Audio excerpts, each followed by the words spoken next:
رحت للدكتور ماجد في العياده. لا قبل ما تروحي كان وزنك كام؟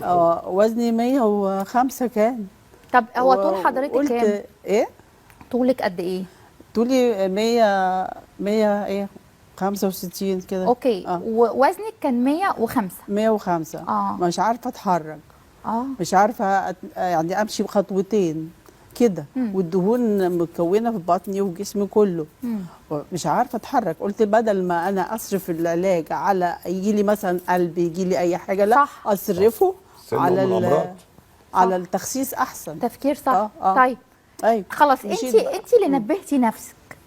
حلو. يعني بالارادتي لازم، قلت لازم اخس، لازم اخس. حلو. مش همشي ابدا على الاكل السايب ده والدهون والزيوت والمحشي انت عارفه يعني. وبعدين التزمت كويس جدا جدا لا احنا خلينا دلوقتي احنا تخان وماشي وعايزين بقى نخس. عملتي ايه او عرفتي دكتور ماجد ازاي؟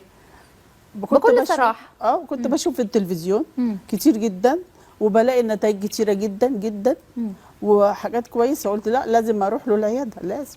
مراكز الدكتور ماجد زيتون للسمنه والتجميل والليزر، للحجز والاستعلام 15 192.